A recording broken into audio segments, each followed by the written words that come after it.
اللہ پر گہرا یقین کیسے کیا جائے؟ اچھا ایک میں آپ کو بتاؤں، ایک انکینی سا یقین، انٹیوشن کہتے ہیں اللہ کو انسان پہچانتا ہے 3 چیزوں کے ساتھ.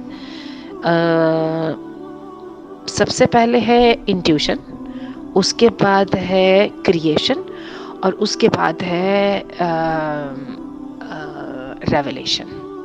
ٹھیک ہے، انٹیوشن، انسان کے اندر اپنے خالق کی پہچان موجود ہے. مجھے اور آپ کو پتہ ہے کون کون سے لمحے تھے جب ہم نے تڑپ کے دعا مانگی تھی اور خالق نے دعا قبول کی تھی. مجھے اور آپ کو پتہ ہے، نہ میں اس کو ثابت کر سکتی ہوں، نہ آپ ثابت کر سکتی ہیں، نہ آپ اس کو بتا سکتی ہیں، لیکن جس سے بھی پوچھیں گے وہ کہیں گے میری سب دعائیں پوری ہوئی ہیں. میں نے اپنے رب کو جب جب پکارا میرے رب نے مجھے مایوس نہیں کیا.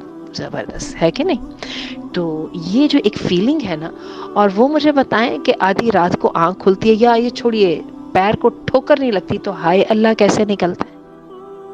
اور یہ صرف میرے اور آپ کے منہ سے نہیں نکلتا جب ہم مسلمان ہیں، یہ غیر مسلموں کے منہ سے نکلتا ہے. بھگوان کے نام کے ساتھ نکلے، جس کے بھی نام کے ساتھ نکلے، او مائی گاڈ جو ہے یہ کیا ہے، یہ وہی چیز ہے. اچھا اب یہ چیز جو ہے نا ایک احساس ہے، سب کانشیس میں بھی ہے، کانشیس میں بھی ہے، لیکن اس احساس کو گہرا کیسے کرنا ہے؟ 2 چیزوں کے ساتھ، ایک قرآن مجید کی تلاوت کے ساتھ اور ایک موت کو یاد کرنے کے ساتھ.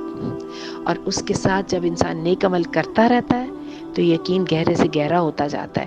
اور کئی دفعہ بندہ دنیا کے کاموں میں پھنس کے تو نیک عمل کم کر دیتا ہے نا، تو یقین کیجیے وہ یقین ذرا کم بھی ہونے لگ جاتا ہے. ٹھیک ہے، تو ایمان گھٹتا اور بڑھتا رہتا ہے. یہ اہل سنت والجماعت کا عقیدہ ہے. ایمان کبھی بھی ایک کیفیت میں نہیں رہتا. آپ نیکی کریں بڑھ جائے گا، آپ نیکی کم کر دیں گے کم ہو جائے گا. دوبارہ آپ کو احساس ہوتا ہے دوبارہ نیکی کرنا شروع کر دیں تو دوبارہ بڑھ جائے گا.